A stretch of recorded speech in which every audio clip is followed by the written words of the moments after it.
Hey guys, so this is going to be I guess technically the second video of doing ppump 6.7. So this engine is going into that. So we are building a ppump 6.7. I'm not sure what I'm using for a cylinder head yet.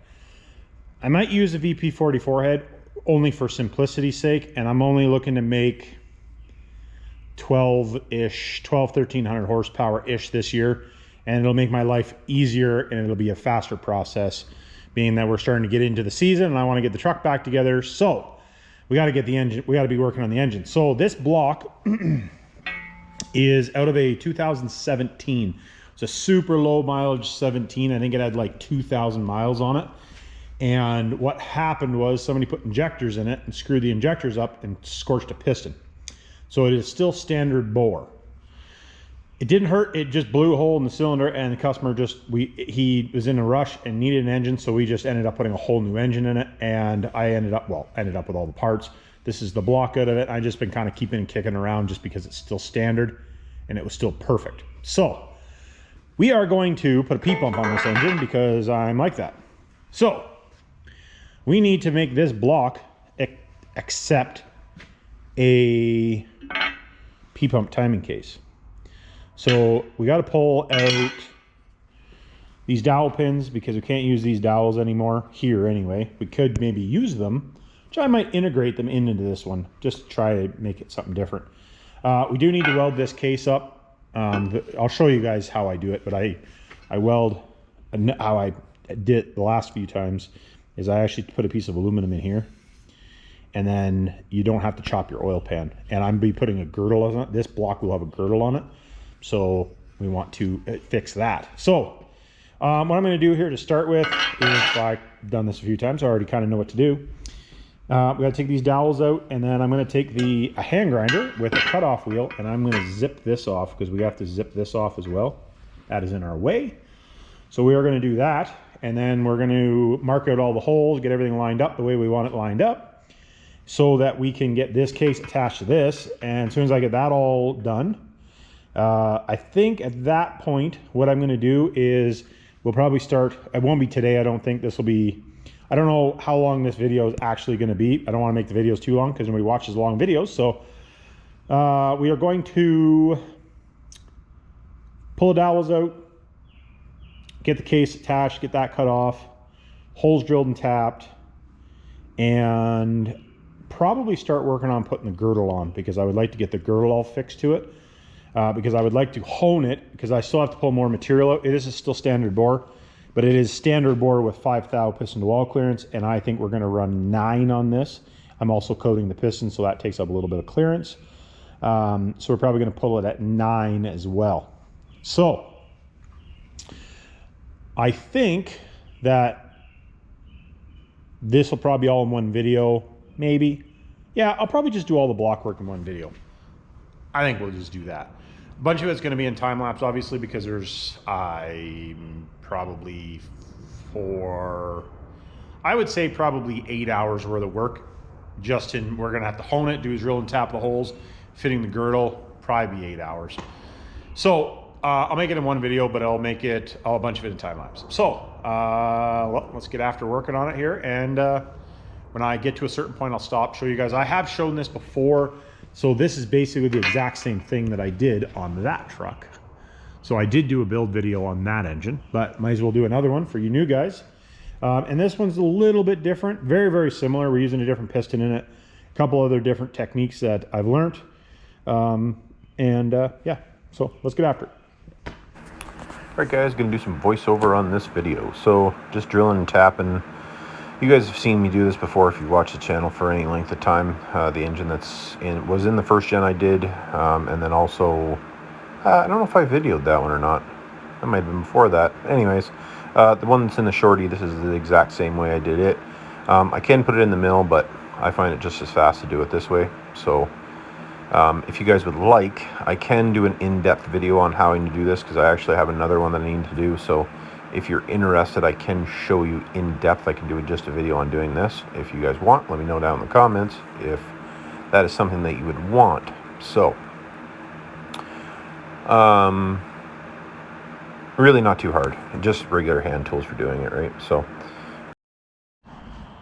All right, guys, I got you've seen I got all the holes drilled and tapped. I just did it with a hand drill because I didn't feel like setting on the machine to do it. I can actually do that in the seat and guide machine, but I have a fixture plate that I built, and I have to bolt the fixture plate down, and it was just, for my own, I don't care. When I do a customer's one, I actually put it on there with the fixture plate, bolt it down. It adds like an hour and a half. It doesn't take that long to drill and tap them. So, you guys probably seen, you wouldn't have seen me, I used a belt sander over there, right there. Made this little piece of 3/8 of aluminum. And the reason for that is because the oil pan on a common rail doesn't come up around here. It actually comes up and along here. So 2 reasons that you have to have that, or I have to have it. 1, I don't want to cut up an oil pan. 2 is that I'm putting a girdle on this, so there's the bolt holes go through to hold the girdle. So we got to have those. So, well, we don't have to, but kind of makes sense to do that. So what I got to do now is I got to pull all the bolts back off of this so that we can weld this piece in. All right, so just TIG welding this. Not super extravagant as far as that goes. Just make sure you get everything clean. This was a used case, so you will have a little bit of oil still in it no matter what you do. I did bead blast the case prior to setting it all up, but... All right, guys, so I got that all welded up. I ended up welding all the inside, the whole inside, and then just putting a quick bead on the outside. It's not super pretty, but yeah, it'll be good enough. Hey guys, working on the first gen engine again today. Have the day off, so figured can't sit at home and do nothing, so might as well work at this. So last night I got this welded in here.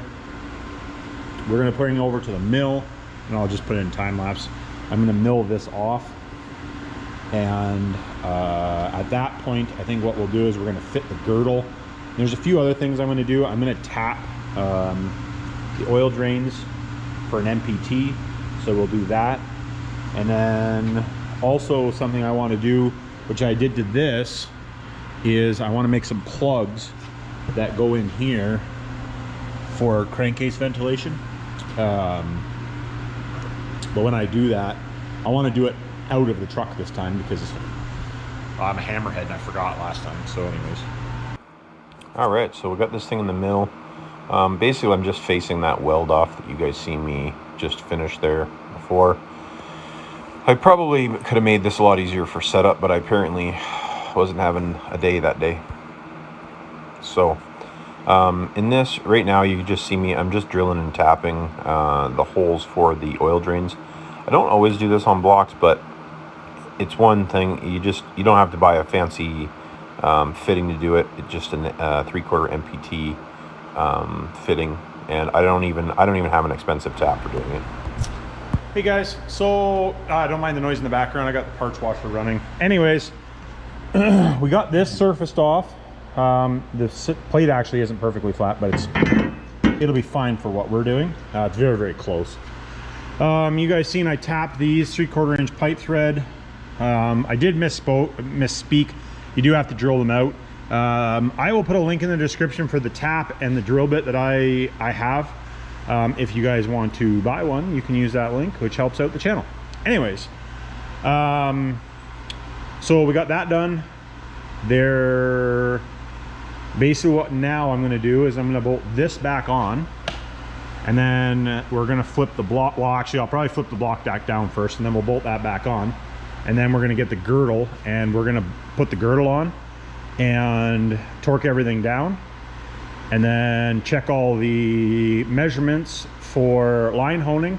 The line hone, the line hone, according to the record of doing this block, was a little on the tight side, which is actually absolutely perfect for what I want because, well, I'll talk about that in a minute. So I'm gonna lay this thing down on the cart, put the cover on, and then we'll put the girdle on, and I will come back.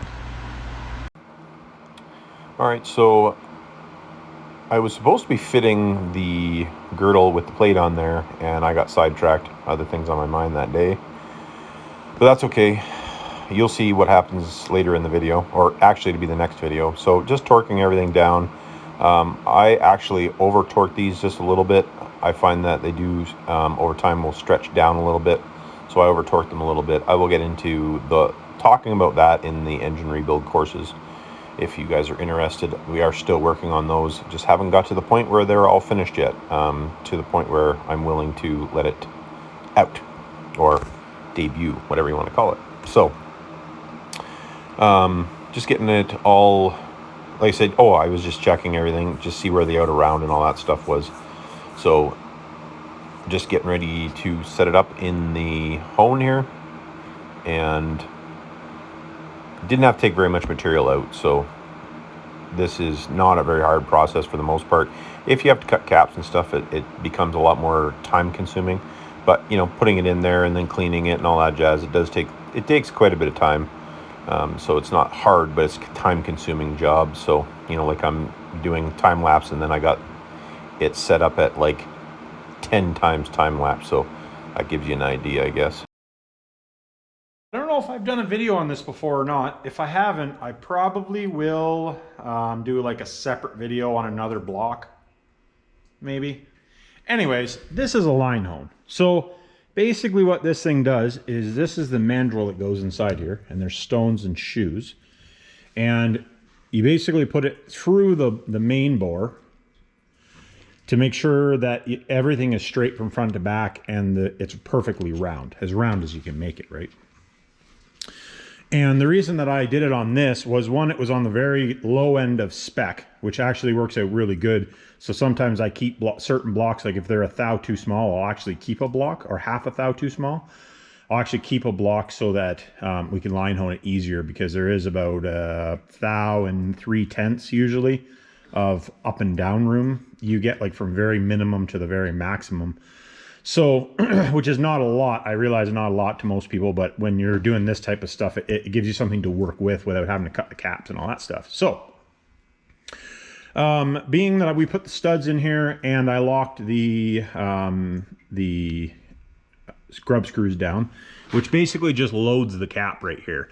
And I didn't find that it makes that much difference size-wise, because they tell you to do 10 inch-pounds. It was not very tight, but it's just enough to hold it, right? So all I did was stroke back and forth maybe 4 times. I honestly didn't count.